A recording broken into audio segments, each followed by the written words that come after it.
Hello, everyone. Tonight we are going to be starting our first episode of Writer's Notes. I am the Nameless One.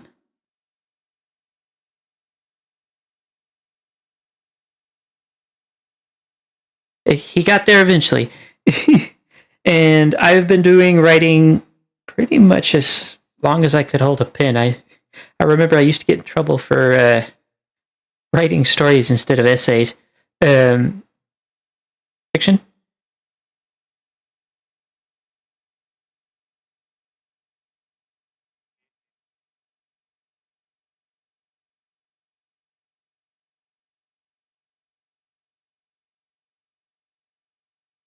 And together we are going to talk to you guys about the ins and outs of being a writer, amongst other things. And today we will be doing particularly how to start writing.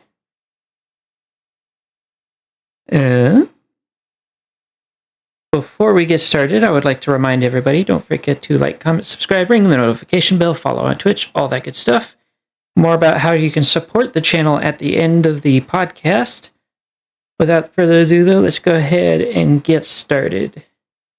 So I am going to go ahead and say that. Wait, you can't hear. Fiction, say something. Did you hear that? Or are we still not? Oh, there we go. I can hear. There we go. I'm an idiot. Introduce yourself again. Hi, my name's The Fictional Writer. I also go by The Vortex Key on YouTube. And congratulations. You were muted the whole time because I forgot to hit the button on the Discord thing. Wonderful. For my credentials, I have been writing for roughly a decade now since I took creative writing in high school. And I also do narrations on YouTube. Okay. So, before we get started, I am going to let you all know this is not a how-to grammar class. We are going to be talking about some of the more practical stuff of like getting started as a writer, not the very basic stuff. So things like picking a genre, or not the grammar. If you need help with grammar, there are lots of classes out there. Go to a college. Community college could be very cheap. You're telling me I can't tell them the difference between where and where? Or there, and there? That's not what we're here to do. Anyway. Dang. Sorry, peoples. And they'll be fine. I'm sure they'll figure it out eventually. Yeah, that is using tools like spell check is perfectly all right. They are tools for a reason. Indeed. He says as he only manages to get every other syllable of that word. You and your internet.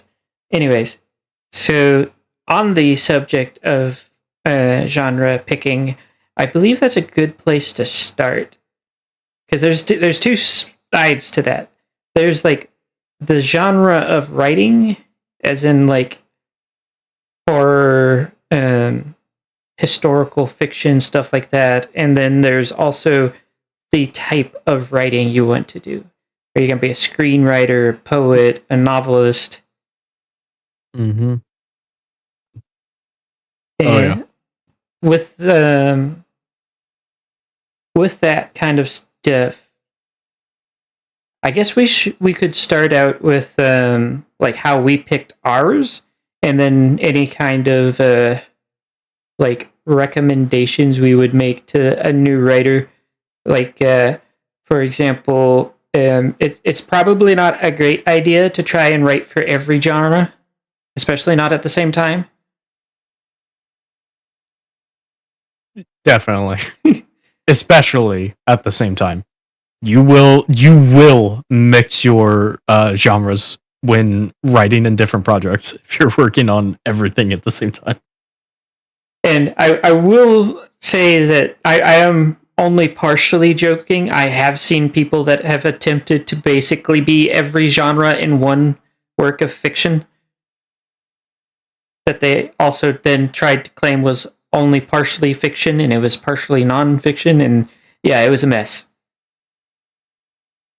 I can believe it. But I'm gonna make you go first, Fiction, because you keep trying to be quiet. You get to tell us how you. I'm not trying to be quiet. Yeah, but I'm putting you on the hot seat, anyways. You get to tell us how you chose your particular genre and what that genre or genres are,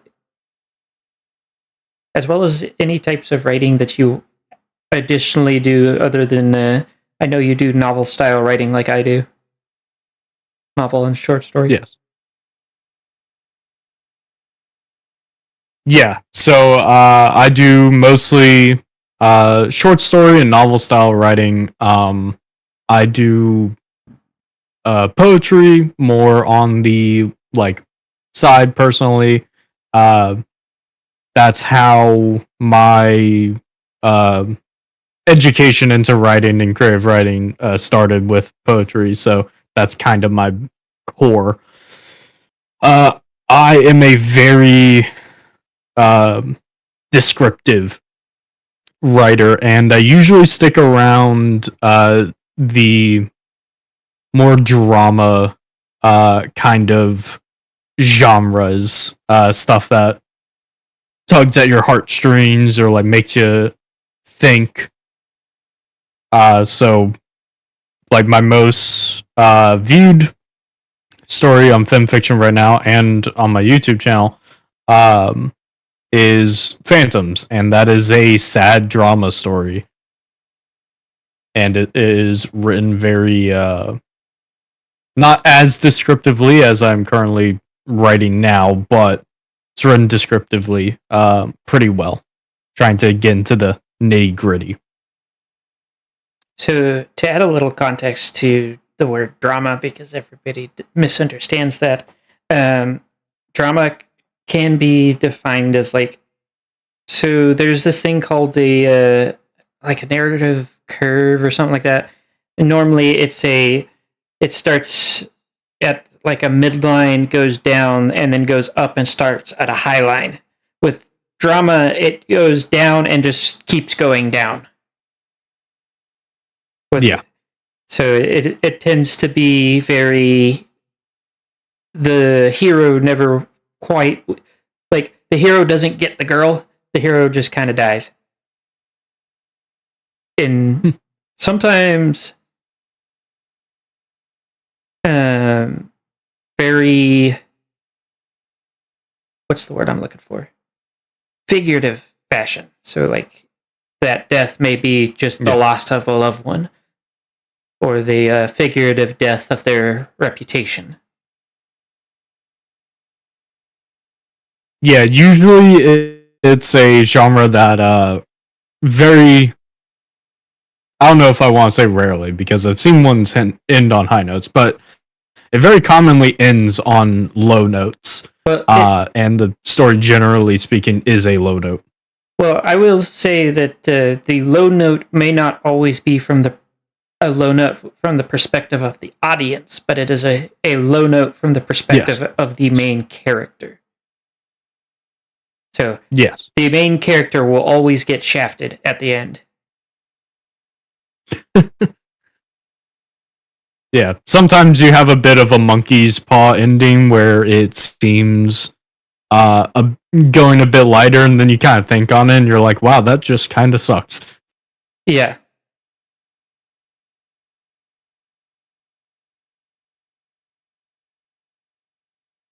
In terms of how I got started doing that, I'm not really sure. I know my descriptiveness comes from the way we were taught in creative writing and how we did poems. A lot of time we would do a daily poem based off of just some random picture on the internet thrown up from Google Images, and we'd all just make a story from it.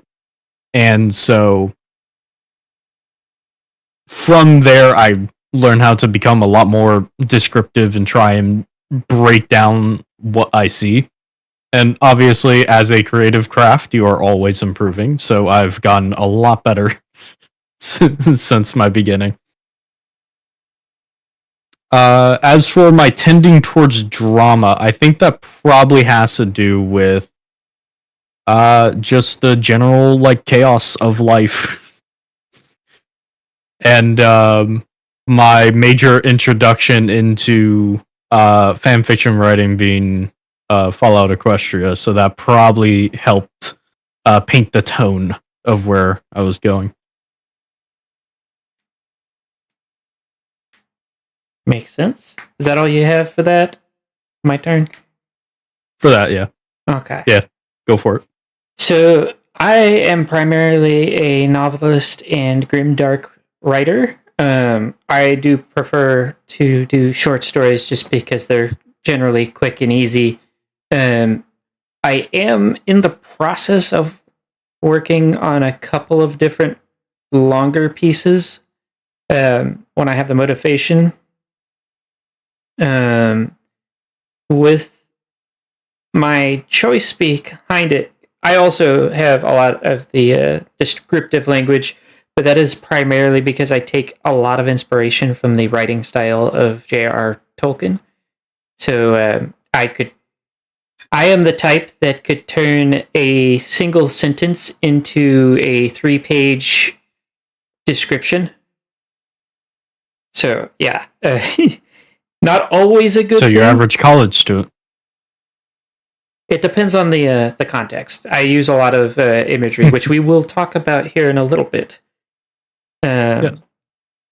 But the reason why I picked grimdark writing is because I like the grounded nature of it, though it does tend to verge into extremes. There is a certain realism to the Pyrrhic victories and the like.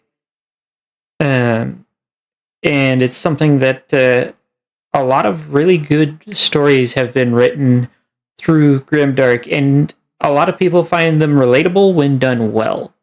That is the other reason why I like grimdark writing, because a lot of them don't get done well.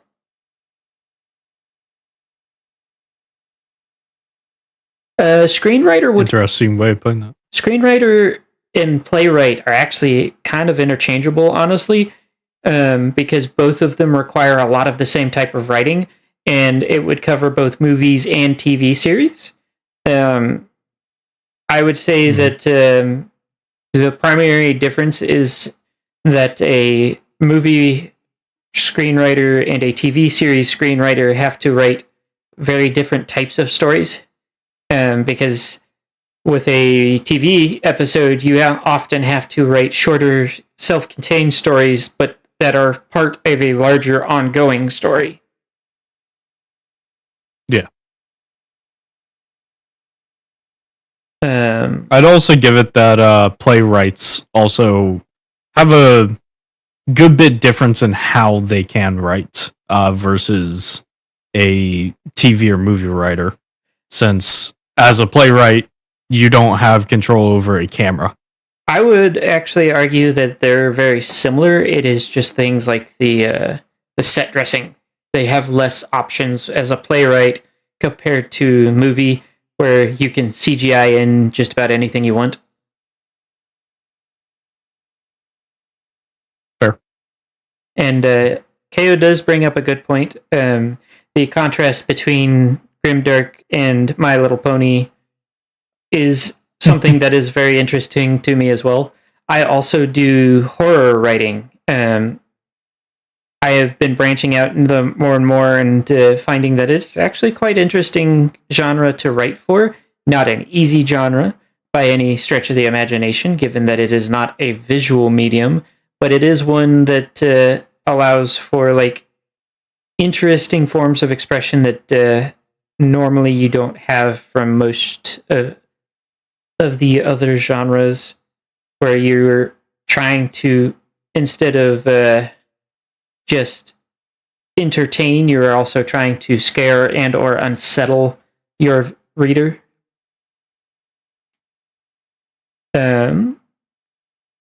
Unlike fiction, though, I do not write poetry, and that is a multi-layered reason. I don't really care for the classical structure of poetry, and that's what I was taught on. And my teacher who taught me about poetry initially also did not like poetry, and we just kind of skimmed past it. And I was allowed to do creative writing in other avenues, primarily short stories and the like. Like I mentioned earlier, I did used to get in trouble because I'd get told to write an essay and I'd write a story from the perspective of fictional characters within the historical contexts. Don't worry, I know how to write nonfiction now. Yeah, laugh at this guy. He can't write iambic parameter. Laugh at him. I will say that for those of you that don't know what that even is, that is perfectly all right. Not every writer is going to be able to write everything. Yes. I'm merely being playful. What iambic parameter is just like when you think of like classic poetry and stuff like lullabies or nursery rhymes, how they tend to rhyme and have a rhythm to it. That, in short, is iambic parameter. Now, when it comes to picking your genre, my recommendation, and I'm sure fiction will kind of agree with this, but look at the kinds of things that you enjoy and you would like to see more of. Because if it's just something that's like, oh, that's nice, but I think there's too much of it, you're probably not going to want to write for it. Because you already think there's too much of it, and then that's just going to lead to more problems for your writing. As far as... Yeah. Go ahead. I was just going to say, yeah, I completely agree. As far as worrying about whether or not your particular genre of writing is right for you, just give it a go.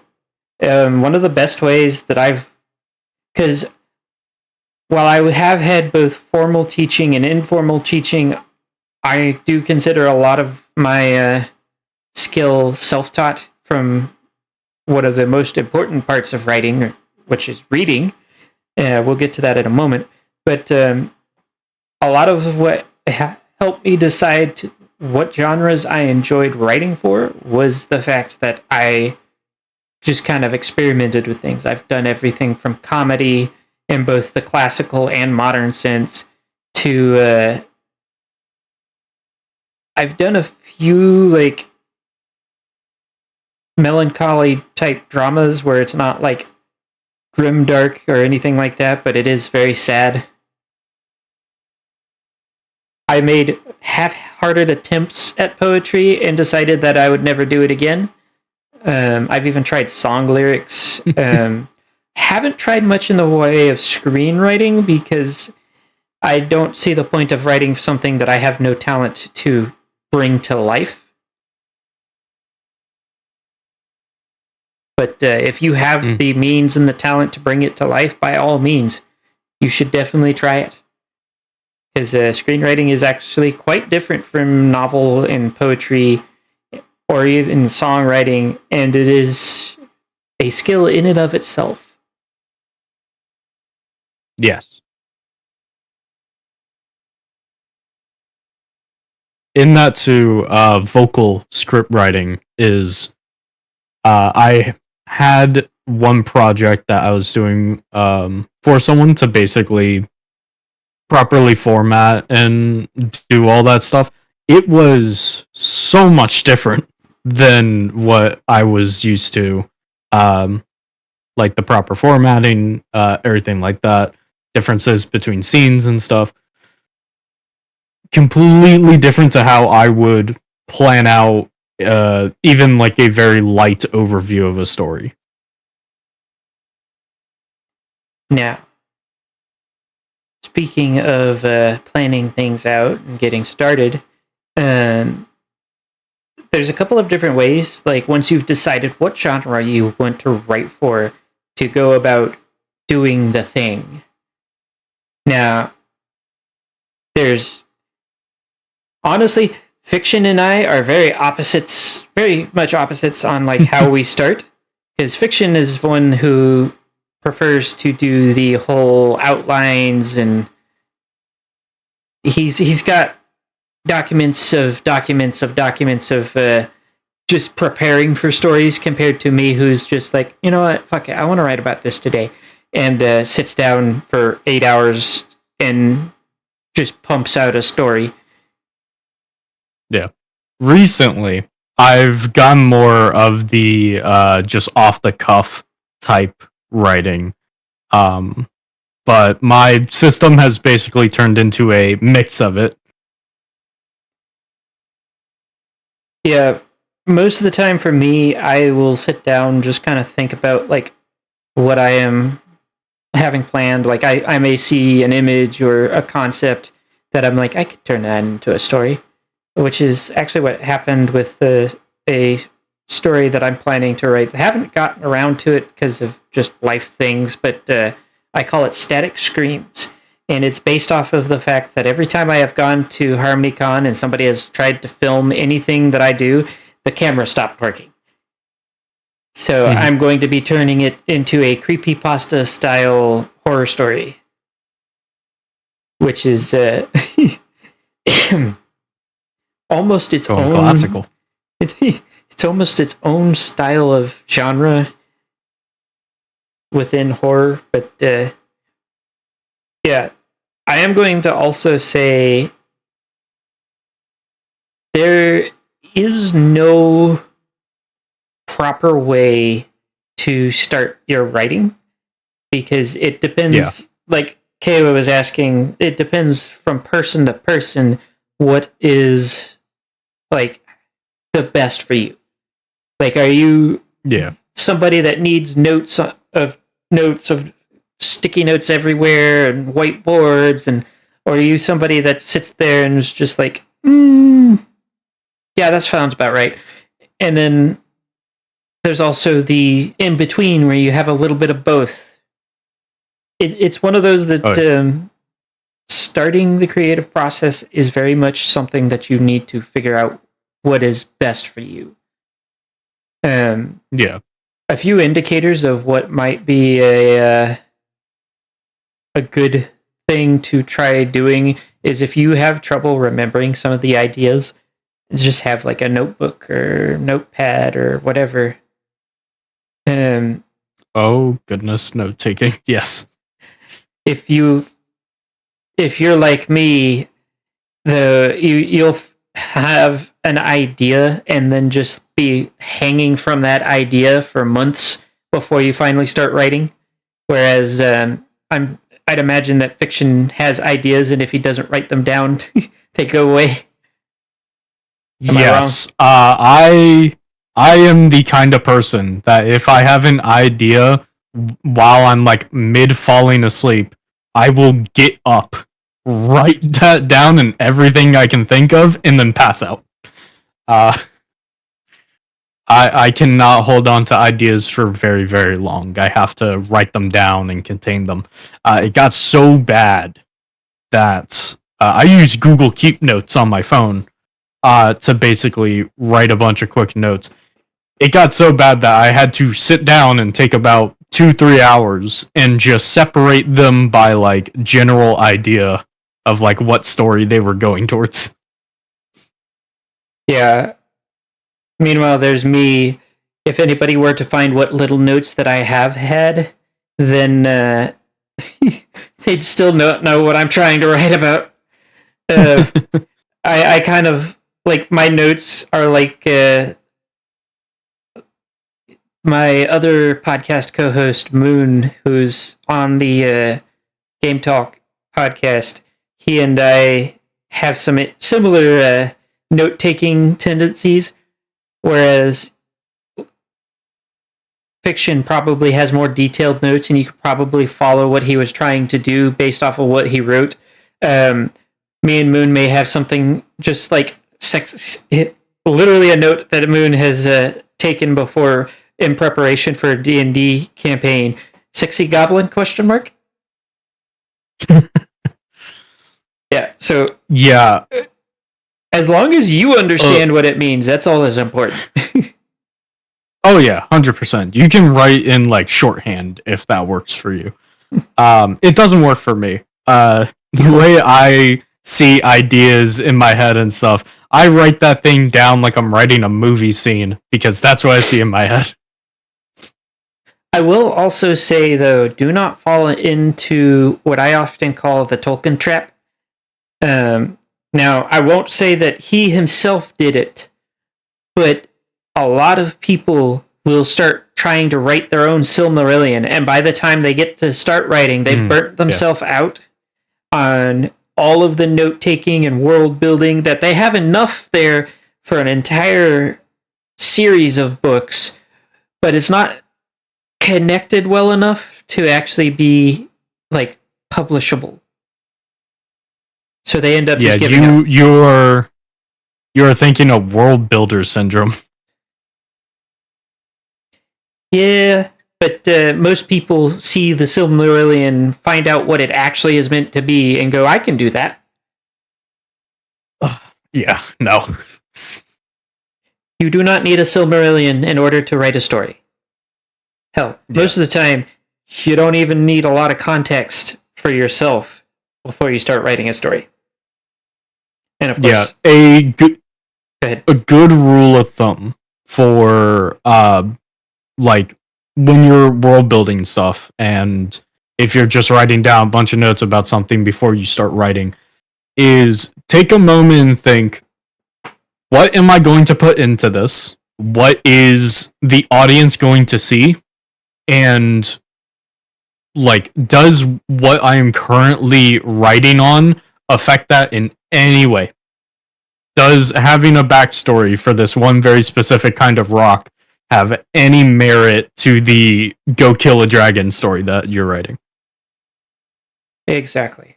And that's also a important note to keep for when you are writing descriptions of things.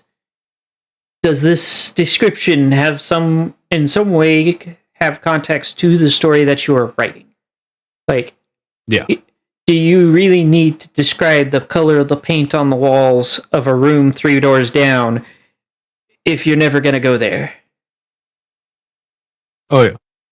So, and level of descriptiveness can also like depend per genre you're doing, which actually or just story. Which actually segues very well into what I wanted to talk about next, which is some of the most important tools in the toolbox of a writer. And to kind of capitalize on what you said, I'm going to pull out the first one, and that's a thing known as imagery. Now, if you don't know what imagery is, imagery is essentially whenever you start describing something to a reader or listener or whatever, using fanciful words, wordplay like metaphors, similes, things like that, where you're, instead of just telling them that's a bush, you give them what's the word I'm looking for? You give them like the description of the bush. Is the bush tall? Is it short? Is it broad? Narrow? Is it alive? Is it dead? Does it have sharp thorns on it? Does it have pointed leaves or rounded ones? Things like that. Things that are important to their immersion in the story. Honestly, my personal opinion, imagery in fictional writing is the most important part. Because absolutely. Without imagery, you can't paint that mental picture that you want the reader to have. And without that, things like poetry just don't work. Now, Yeah, poetry is built on imagery. Entirely, actually. Yeah, Now, that's its entire purpose. I will make a caveat for screenwriters and playwrights. Imagery is not as important for you guys in the context of like the writing itself. You may use it in some of the dialogue, but it is not nearly as much of a foundational cornerstone because you guys are writing parts of your script should not be something that is necessarily seen by the audience. Your audience is going to see what you want them to see through a visual means. But the actors don't need you to go into flowery descriptions of a bush for them. They just need to know that they're going to be standing in front of or behind a bush when they are reciting said lines. If that's the case of that's the case of working in a different medium. It is a type of writing, though, so we do need to remember to keep them in mind. We are going to stick with largely fictional writing, so nonfiction writers. We may do a separate podcast just for you guys if we have any of those types of writers in the audience. Love out to you, all my historian writers. Historical historian. Yes, that's what you are.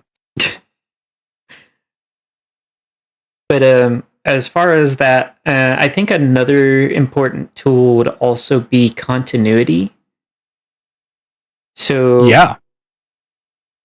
what I mean by that, and you may have seen Silver Quill's videos where he goes, continuity. What both he and I are actually talking about is keeping things consistent throughout your story. Like if you tell everybody that, hey, this magical spell, it cannot be cast unless you are standing on your head, and somebody does it without doing that, either you make a huge fucking deal about the fact that he broke the rules and he becomes important because of that, or you don't do that and you just follow the rules. Because go ahead. Continuity is such a, I want to say in terms of writing as a medium, less of the scriptwriter side, but that too, also, visual continuity. Continuity in writing, I feel like it's not talked about enough, and like the rules of what you're writing and stuff like that. Well, there's also different types of continuity. There's the continuity I just described, but there's just the keeping the continuity of a single scene where... Yeah. Has anybody ever seen like the jump cuts for like Marvel fight scenes in movies? How it's like, oh, you have no clue where you are, what's going on? That's very poor continuity in that scene. As a writer, you should not do that to a reader, because then they lose interest because now they have no clue what's going on. And if you do that, you lose your readers, and that means no more readers means no more people to consume the product which you have put out. Now, I will say for you screenwriters, because I know you're in the audience there, Ko, that doesn't mean that you have to have everything in one single continuous take. You can have scene changes as long as they make sense. If we say something along the lines of, oh, it's going to take us weeks to get there, and then the very next scene you're there, that's, no. Don't try and skip like that. It is jarring for the viewer and the reader in both a screenwriter and novel-style writing context. I'd imagine poetry, it doesn't apply as much continuity, that is, because it is generally depending on the poetry. Yes and no. Yeah. Highly depending on the poetry, because some or a lot of like very imagery filled poetry can be almost surreal. So there really is no like continuity in that sense because things are just happening.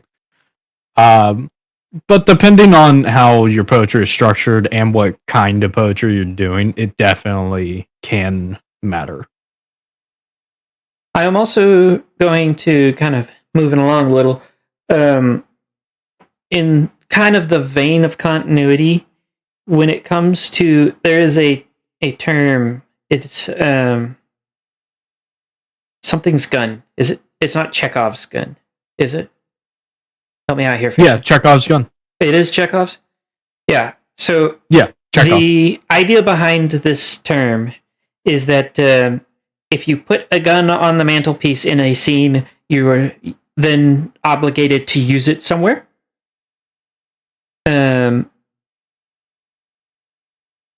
The issue with that is a lot of people don't. They like to.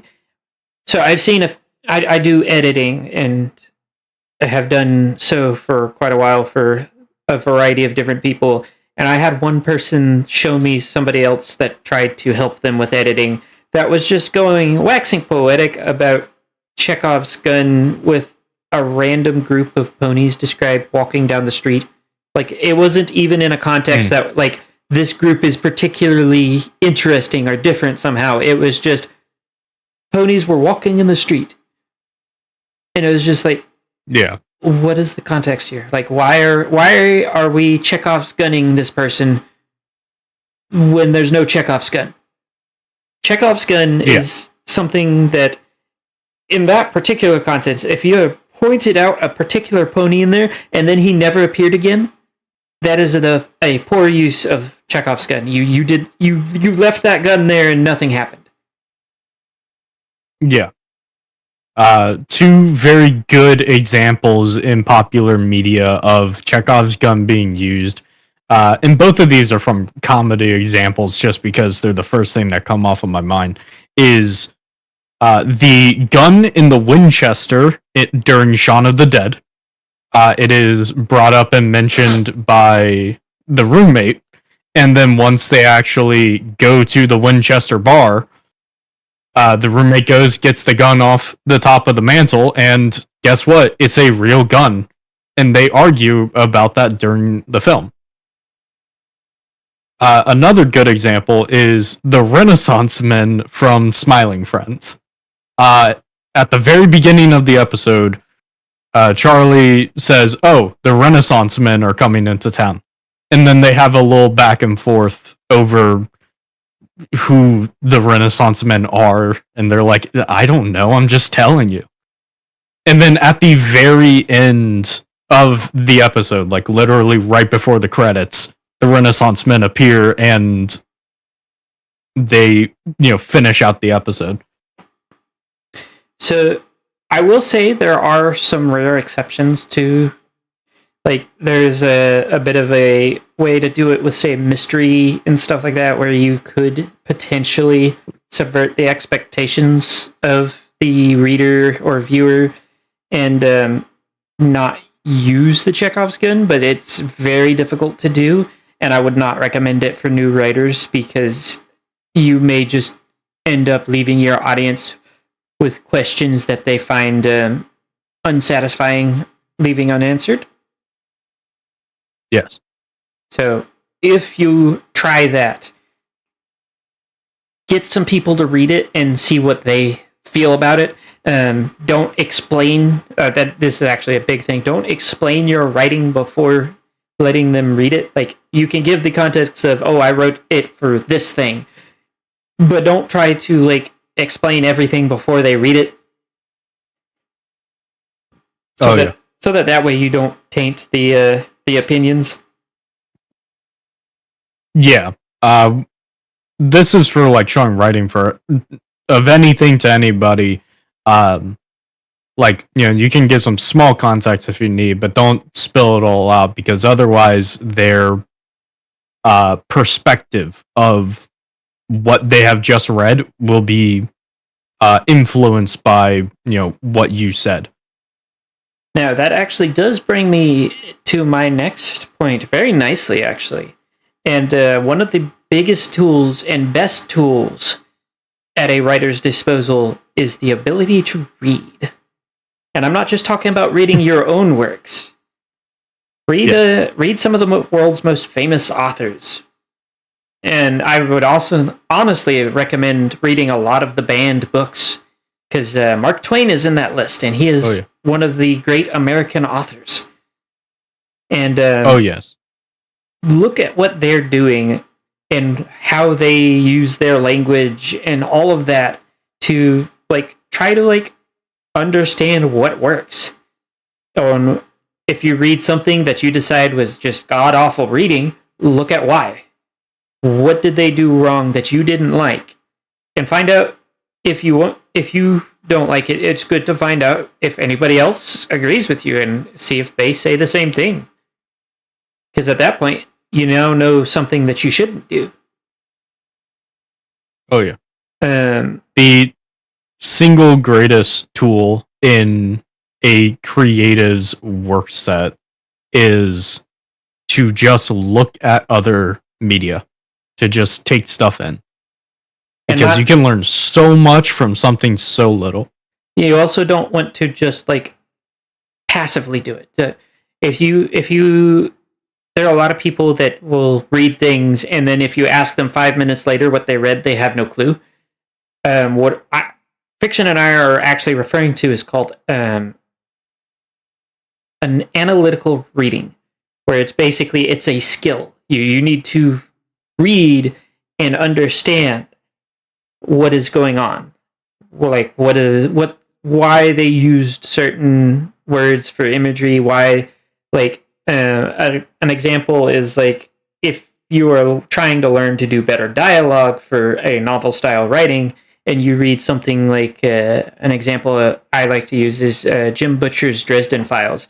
He will often remove the name and indicator of the speaker in a conversation, but in a way that you still understand who's speaking.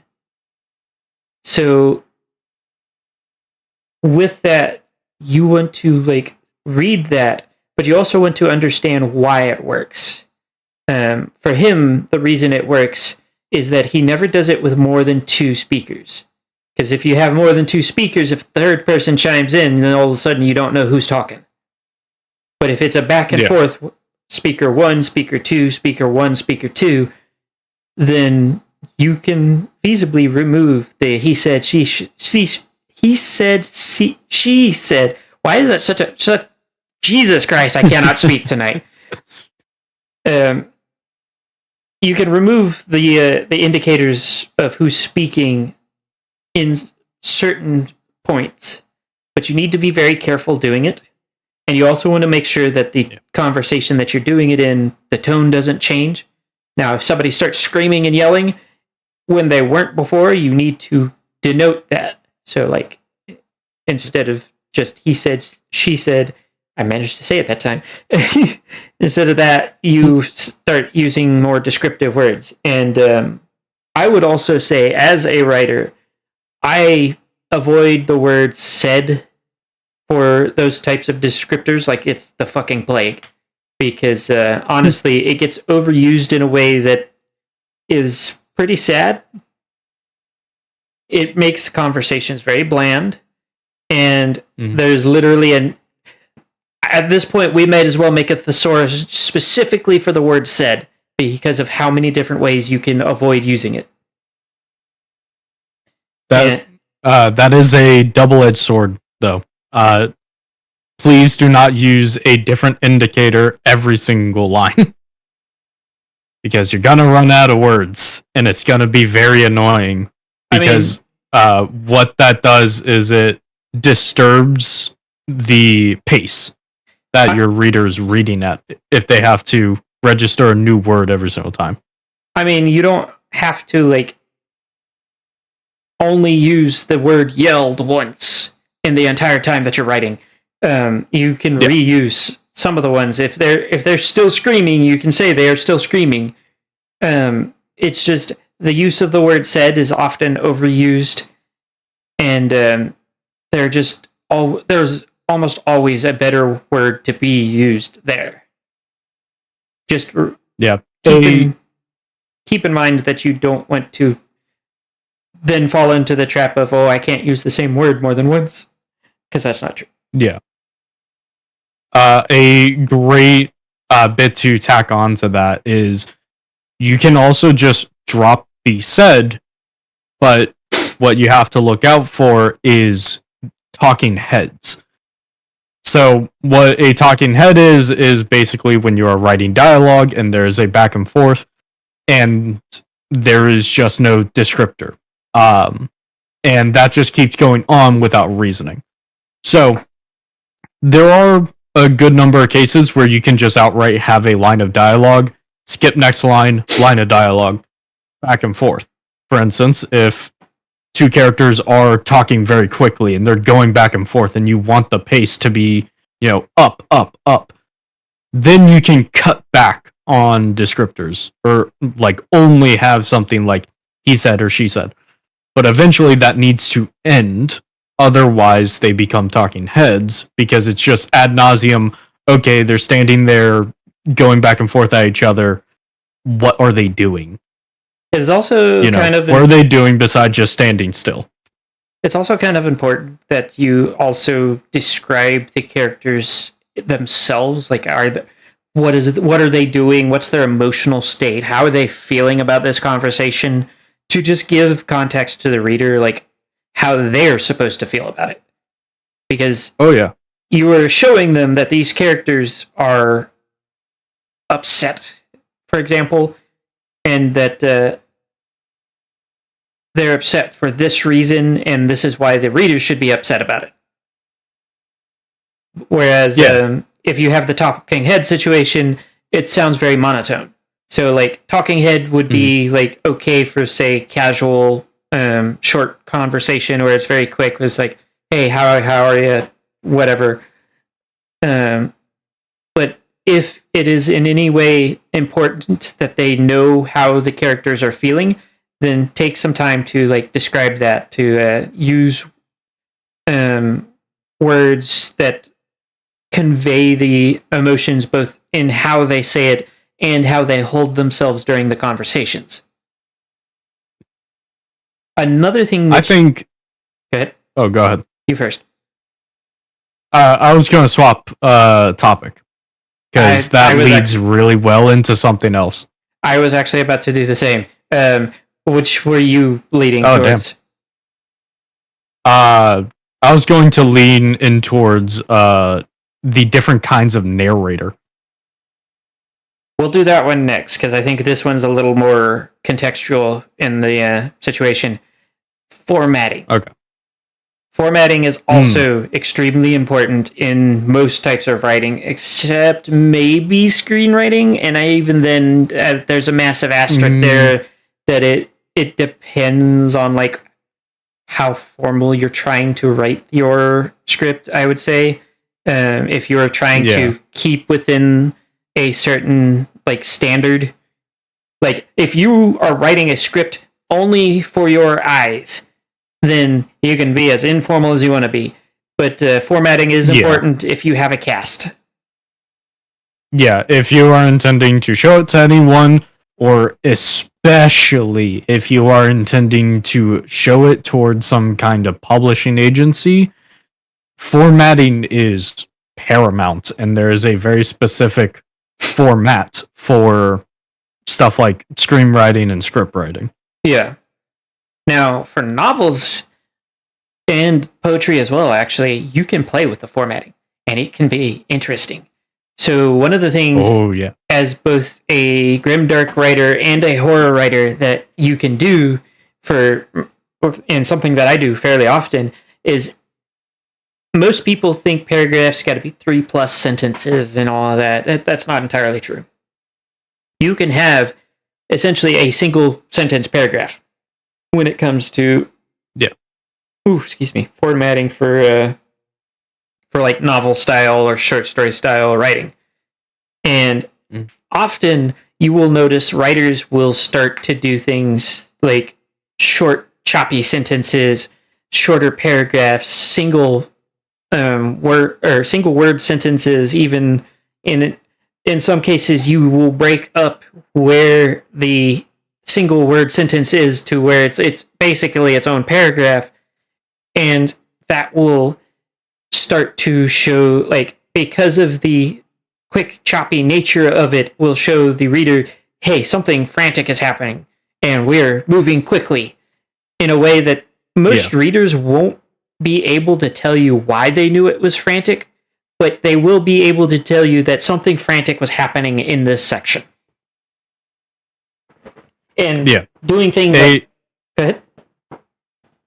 A good way to visualize that for the average person with no like writing experience or very much reading experience is, think of it when you're talking to someone and you're trying to really get that point across, like I just did here. Yeah. If you put periods, after the words and it's just back to back like that, what the writer is doing is that they're hammering it in. It's high emphasis on it. And a lot of how we write is kind of mirrored in speech. I would only partially agree with that. There is... In most scenarios, you want to keep the conventional literary punctuation and stuff like that, with the exception of dialogue. Dialogue is always going to break all of the rules, as far as I am concerned. Because no matter what you do, somebody's going to talk weird in your story. And you're going to have to break grammar rules and things like that. You may have a double negative, things like that. Like it's how people talk. So you don't want to like have them talking super fucking formal for no goddamn reason. Yeah. Usually with dialogue, unless that is like a character quirk or a character trait, you don't want just constant thesaurus English. Yeah. Or thesaurus insert language you are writing in. Yeah. And it's also a really good way to portray things about the character and how they speak. Like, if you ever read people writing for Applejack, some of you may know that instead of the word my, M-Y, they use M-A-H to signify her accent. And you can do things like that all the time. Yeah, that, dropping G's and putting apostrophes for any word that has an ing on it. Morning. Morning. But yeah, that is one of those times where breaking grammar rules is generally accepted. There are other times that it might work better for you to do that. And if it still reads okay, then I don't see there being an actual issue with that. It just depends on the context of which you're trying to present it and the context with which you want it to be understood. And I will say, do be careful doing that, because a lot of readers, especially if you get readers that are well-versed in English, you may end up pulling them out of the immersion of your story simply because they went, wait a minute, that's not a sentence. Yeah. It also vastly depends on like the kind of story and the location of the story as well. That's another big thing, the setting. In creative writing, we had to, or in English class, we had to read it was creative writing, my bad. We had to read a magical realism story that took place in 1800s South US. And so every time a character spoke, it was with the like Southern accent, like the drop G's, differently spelled words and stuff. And that was to insinuate and like kind of hammer in like the setting, where you are, how these people speak, how different the main cast of characters, because it was a family, is from the like townsfolk who don't have as strong of an accent. And that kind of formatting is generally something you want to like look at the area that you're writing for, look at the people that you're writing for as like characters, and decide like what you can and can't do with it. It's also good to like do some research, look at how other people write them, look at how they speak, listen to how they speak, and understand that. For some of you, it may come naturally because for me, for example, I live in Texas, so I am used to Southern accents and will often write dialogue with Southern accents quite easily. But when it comes to, say, British accents, I couldn't tell you the first thing on how to write that. Never had to. Yeah. So it is worth doing some research if you're writing characters that you're not entirely sure on how to write. Also, don't do the on dialogue and research. Don't do the thing where some people do, where you just go to Google Translate. Ask somebody who actually speaks the language before you use other languages.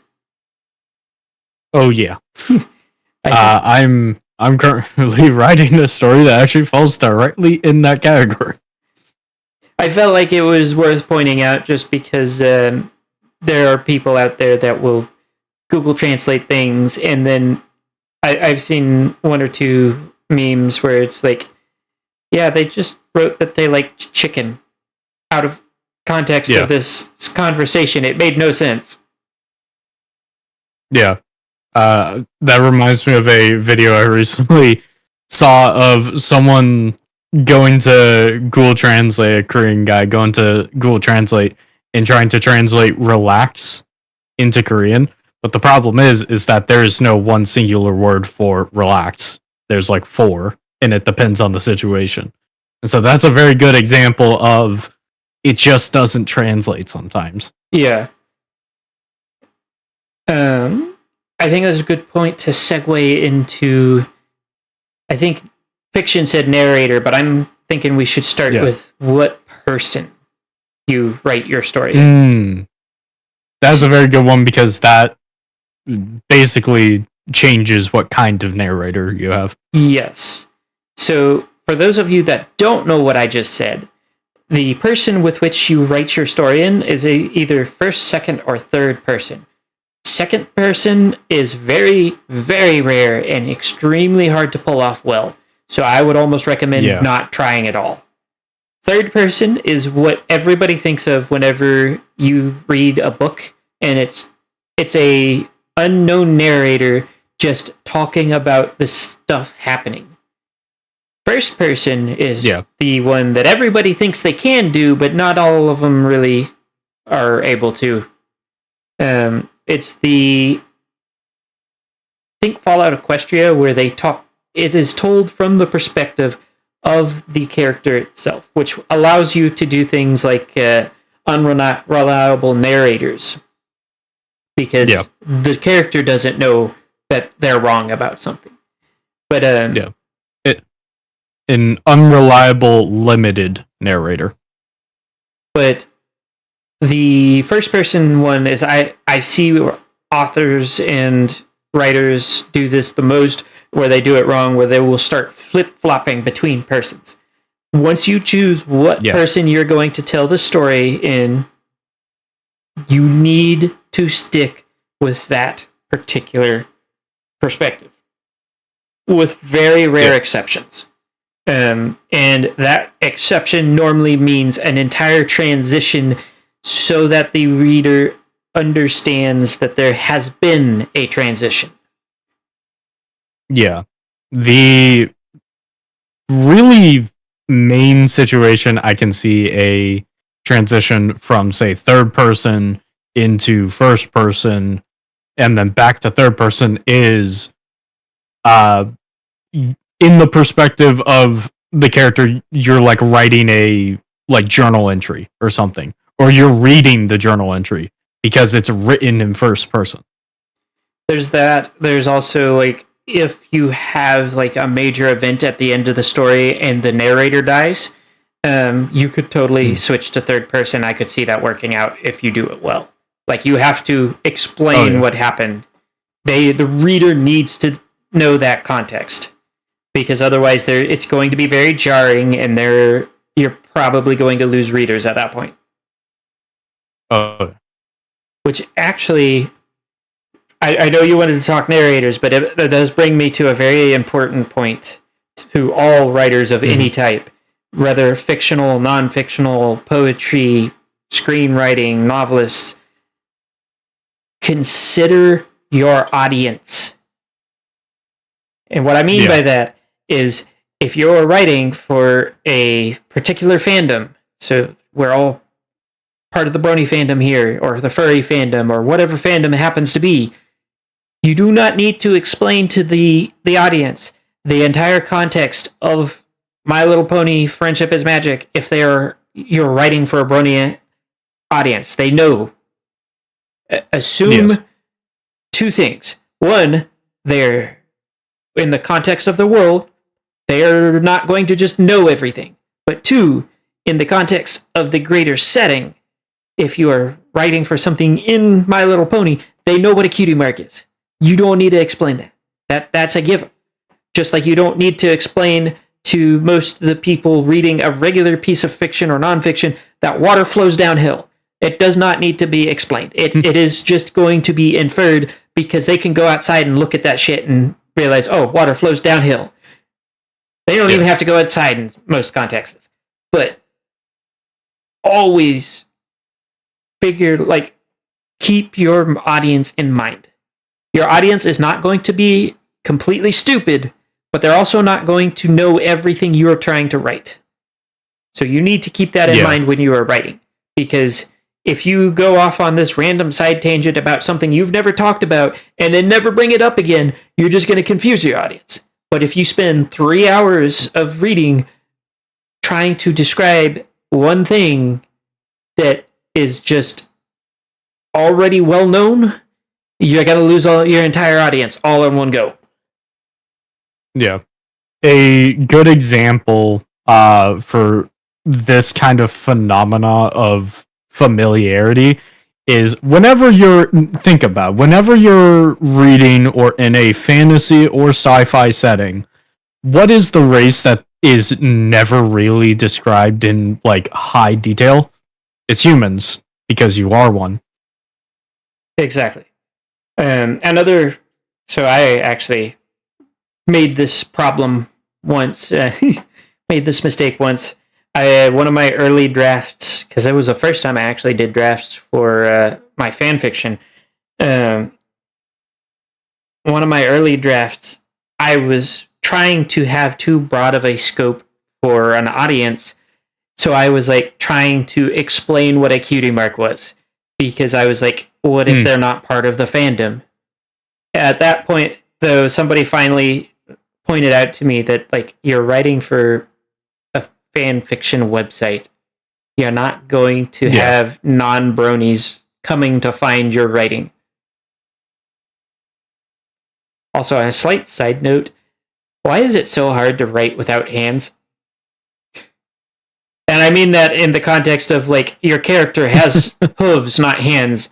Why is it so weirdly hard to write? Because no opposable thumbs.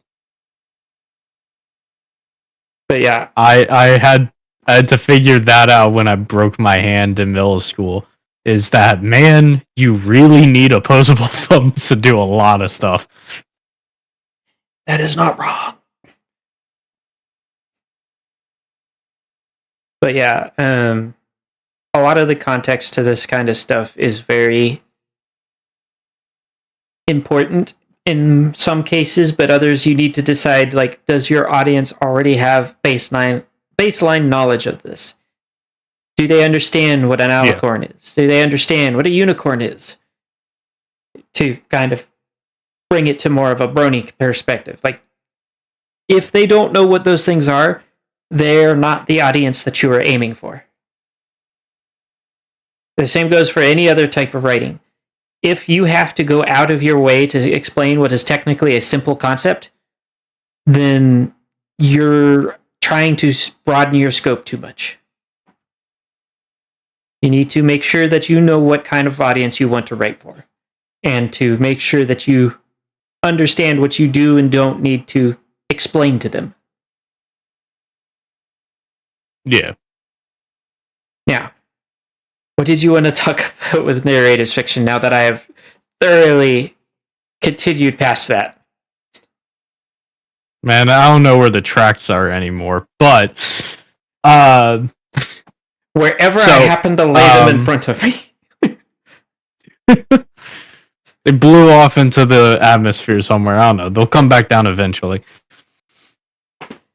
But what I wanted to talk about with narrator is the difference between the omnipotent narrator, a trustworthy and a unreliable narrator, first, second, third narrator. So, first person narrator very dependent on the story because some I think I've seen one before that does have a omniscient narrator where the narrator knows everything, they're not wrong. They may be able to be untrustworthy, but usually if you have a omniscient narrator, they're tend to be the trustworthy kind. However, a standard first person, tends to be a limited, unreliable narrator because you are seeing something from the perspective of a person who is biased. They have their own opinions and reasoning, and so that can mar how they see things, and they will just make assumptions on whatever. Like Nameless said, Fallout Equestria is a great example of this. Second person would be more for choose your own adventure stories, or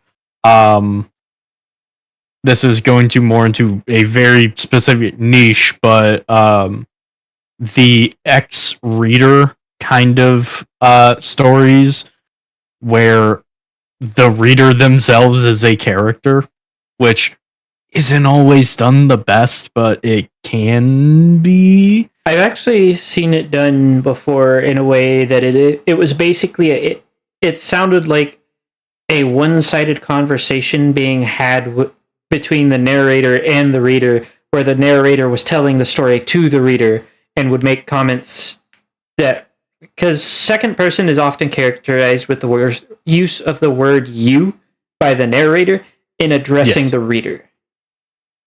It is, like I said, and like fiction has also said, it is very difficult to do well because you need to find a specific balance of like addressing the reader and then telling the story. Yeah. And God help you if you have the reader speak back to the character. Oh God. Because depending on your reader, that can go very well or that can go very poorly.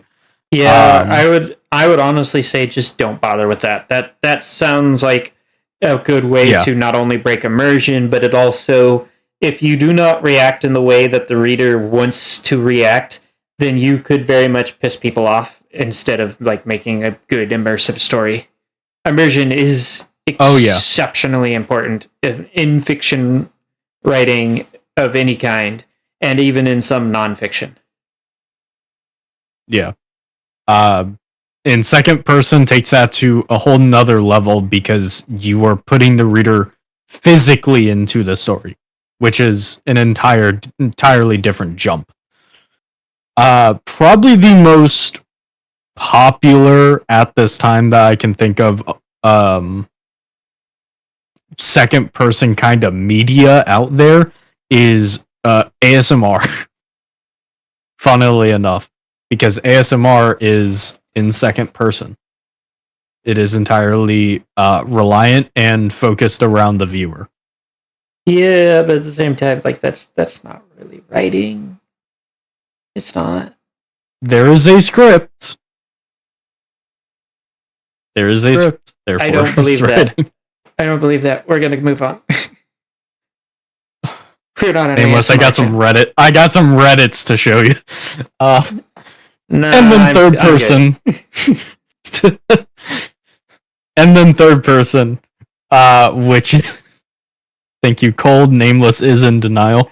And then third person, I want to say the most common way of writing, which Nameless explained very well, where it is the narrator talking about a character, and instead of using words like I or you, they use like he, she, they. Essentially, you as the reader in a third person writing are a passive observer that is almost never acknowledged. Yeah. The best way I've seen it put succinctly is imagine you're reading a third person video game. Pretty much. Because the viewer themselves are not the ones making the choices. The reader is not the one that the story is being told to. The reader is just an observer of the story as it is happening or as it happened. Which also brings me to like a bit of an important thing. Tense. So past, present, or future tense is also important, and you want to keep the same tense. Because if you start a sentence in past tense and then start talking in future tense, it's going to be very confusing. Yeah. Because now they don't have a context of when this thing is happening. Most third-person stories are in past tense. With some exceptions for present tense. You almost never see anything written in future tense unless it is a character talking about something that will happen in the future, even if that character is the narrator. Yeah, so for an example, for someone who is just not very good with it, think of the difference between, like, in your mind, if you read he walks versus he walked versus he will walk. So I did that in a different order, but present, past, future. That being said, I'm also going to, because I know there are a lot of role players out there, and so I'm going to bring this up as well. Do not use the word he would do if he is not doing the thing, is what I'm going to say. In other words, if the character is doing the thing, you say it in a definite form. You don't say it in a way that sounds like he might possibly do it in the future if he decides to. If he is doing the thing, he is doing the thing. Do not add would or could, things like that, unless it is not a action that is happening. Yeah. If you do decide to say, like, he would do this or he could do this, then you have to come up with a way for the reason he is not doing it. Because if you could do something, why are you not doing it? Like, what is the reason? Like, I could walk to the left, but my objective is straightforward, so why would I walk to the left? For context for the non-role players out there, the reason that some role players will do that is because role-playing is a two-person story, essentially.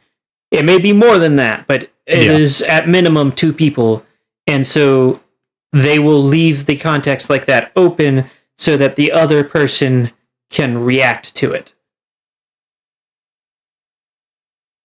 But yeah, it's a way of showing, like,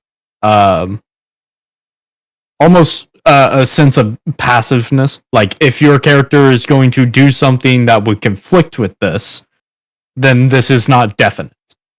Yeah, this can be changed, basically. Which, it is all right in that context. There are ways to get around it without doing the thing exactly like that. But yeah, it's not really a thing that you do when you're writing a story. Yeah. When you're writing an actual story, if you, like said, if you use I would or I could, you have to then justify why they aren't. It is a like single kind of situation thing. Yeah, you don't want to confuse the reader like that. Yeah. I will also say that once you get confident with your writing, you can do all kinds of things that are totally against everything we just said. I would not recommend it unless you know what you are doing. So for new writers, follow the rules. The rules are there to make language easier to digest and understand. If you immediately jump into breaking all of the rules and somebody goes and reads your stuff, they may not get the context. If I am... Go ahead. The more skilled and the more confident you become in writing, and where other people can look at and say, oh, this is good, I like this, then that's when you can kind of start messing with stuff and break rules, and then the rules kind of become closer to guidelines. But just starting out, just consider them rules. Yeah, I'm actually going to bring up this topic. So I have been hearing along the grapevine that there are generations now that believe the use of punctuation is rude. It means you're upset or irritated. Yeah. Don't do that. Punctuation is there for a reason. I can understand, even I will, at the end of a paragraph or sentence when I am just text messaging, there won't be any punctuation unless I need an exclamation or question mark. So sometimes I'll leave out the very last period. But other than that, commas save lives. Periods tell people when you stop talking. Please quit overusing ellipses. And semicolons are probably not what you need. Yes, and please, for the love of God, learn how to use hyphens correctly. I don't know. I have more issues with people that use ellipses like they're going out of fucking style. They got them on a sale at Costco or something, and they're going bad. Yeah. So in text lingo and in texting and very informal stuff, dropping punctuation is fine. Please still use a comma because that is just common courtesy. It's the difference between let's go eat Mike and let's go eat Mike. Yeah. So, just please, we're not calling you out, Cameo, on your use of ellipses, but actually your use of ellipses in that sentence would actually be an accurate use of it. I know people that use them in place of periods, so yeah. Just because there are three periods does not mean you need ellipses. Oh yeah. Also, if you really gain into writing stuff and learn the different grammatical punctuations, learn the difference between a hyphen, an em dash, and a en dash, because they are different and they have different uses. And I am tired of seeing them not used correctly. Or there is a very important thing that I will bring up. Hyphens, dashes, ellipses, semicolons are all more complicated punctuation. 9 times, or not even that, 100 times out of 101, you don't need any of that. Just write the sentence in a way that it is structured better, that you don't need the fancy grammar. Because 9 times out of 10, most people don't know how to use it, and most readers don't even know if you're using it well. So the simpler grammar in punctuation is often better than, oh, look at this thing that I know how to use that is super niche. Yeah. So I know at the beginning, you said we're not going to give them a tutorial on how to use there, and there correctly, but I'm gonna do it for punctuation because I'm tired of seeing them used incorrectly. So a comma is just a breath. It is a moment in between lines of speech where the reader or the person is taking a breath. You do this in speech all the time. A EM dash would be what you'd put after that. It's a slightly longer break or a emphasis of what you could put in between commas. Basically, it's saying, here, look at this, or this has a slightly longer break. A ellipses is either the outright omission of words, where the ellipses is standing in place of someone who trailed off, or it is a very long pause, but shorter than a period. A period is full stop. Everyone knows what a period is. Yeah, it's like hyphens. I would get a car, but I don't have the money. Would be somewhere you could put an ellipsis. Yeah. Yeah, that long drag out, but it's not a separate sentence. It's continuing the thought. It also, like, the way it is often read, you don't all have to put 15 U's to tell somebody that it got dragged out when you use an ellipses. I will note that with the exception of first-person writing, the primary place you want to use ellipses is in dialogue. Yes. Dialogue omission or, like long drag outs, that's where you would use ellipses. The reason why I say with the exception of first person is because first person is a monologue in its very nature. Yeah. So that kind of, gives it a bit of leverage. Yeah. And I am going to say it again. We already said it once. If you don't know how to properly use it, don't. That goes especially. That goes especially for things because I don't even know for sure what an EM dash is because you listed 3 different dashes, so we're not gonna dive into that right now. But I really want to. No.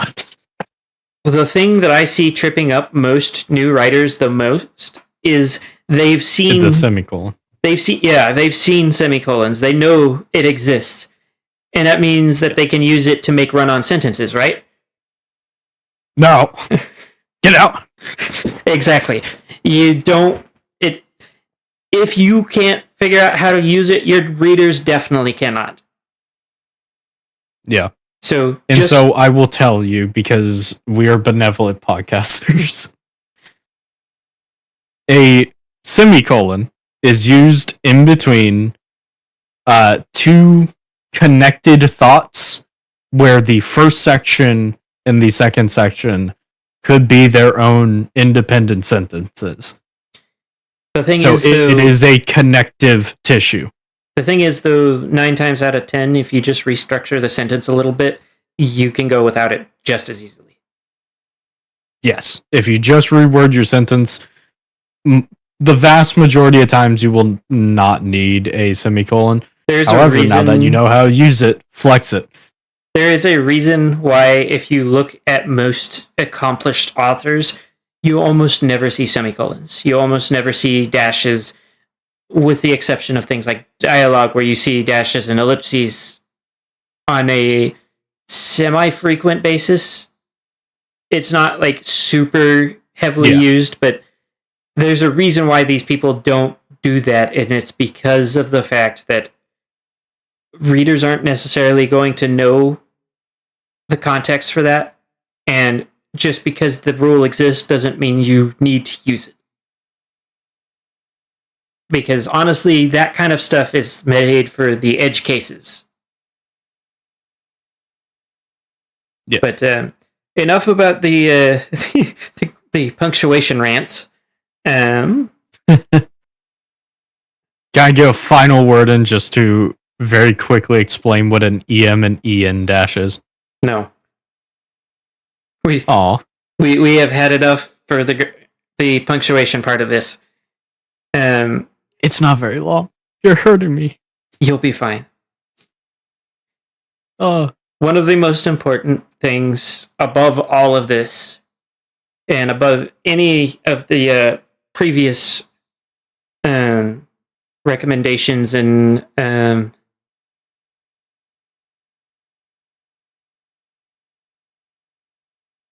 in the rest of this podcast, though, is just do it.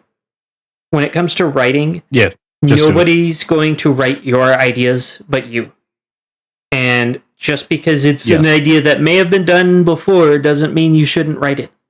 Because you are unique, and your perspective is unique, and your writing style is unique. And so, in order Yep. to give that uniqueness to the world, you have to do the thing. Yes. That is the most important part of any type of creation when it comes to like art, music, writing. You don't get anywhere if you don't do the thing. And trust me, Yes. you will find an audience eventually. I have people that have read my stuff, and I'm sure they're probably still waiting for chapter 2 of my fan fiction. Hey, let's go. Coming soon, TM. See ya. But yeah, you don't even have to write for a particular group of people. I do have a work in progress for it called, so don't even. I actually read it on my my Twitch stream for the fanfiction reading that I will be doing monthly now. But back to what I was saying. I'll have to get into that. The audience that you write for could be as simple as you and maybe some friends, but the overall moral of this story, you won't get anything out. We can give you all of the advice in the world. We could be world-class writers telling you exactly what you need to do the thing. But at the end of the day, you can bring a horse to water, but you can't force it to drink.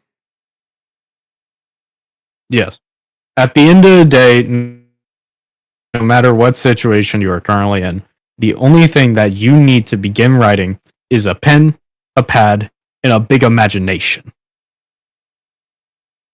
You sounded like an excited black... what's the word I'm looking for? Game show host when you said that last bit.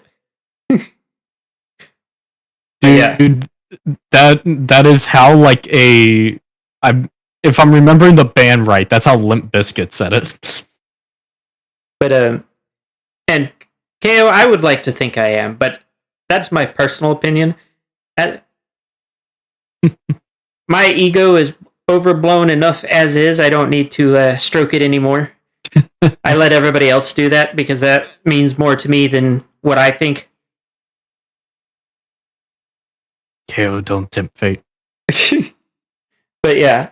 I mean, yeah, we're world class. You should listen to us. Give us your money. Wink, wink, nudge, nudge. That being said, if you do want to show support to the podcast, I have a link to my Patreon. There's the YouTube memberships, Twitch memberships, all that good stuff. We appreciate all and any help with this. It makes sure that I can continue doing all of this. Big thank you to Cameo and Ice, who are my priest tier patrons, and damn near the only Patreons I have left. But yeah, like I said, and like Fiction has said, you are the one who decides what you can write. And if you need any kinds of tips, we're going to continue doing this. We are going to have a bunch of different topics coming up. I am kind of thinking about diving into the specificities of different genres for the next one. We haven't quite decided the topic, but that's kind of what I'm looking at right now. Of course, we will be doing this normally the last Friday of every month, but this month had 5 Fridays instead of 4, and the 5th Friday I will actually technically be doing Creator Roundup, but only for HarmonyCon. If somebody manages to record it, then I might upload it, but HarmonyCon is going to be where I do my my next podcast, technically. We're going to be doing musicians if I can figure out the logistics for that, because it has been a fucking nightmare. But anyways, I think that is going to be all for tonight. This is going to be a bit of a shorter one, given that it's a brand new one and we're still trying to figure things out. But I appreciate all of you for viewers, subscribers, followers, all of that cool stuff. We will be live here again tomorrow for Lost Memories, Second Chances. We got some big things about to happen in that campaign, so be sure to tune in for that. Other than that, we will see you guys again soon. So, keep tuned in, keep writing, and don't forget to drink water. Hydrate or dihydrate, and don't forget, just a pen, a pad, and a big imagination.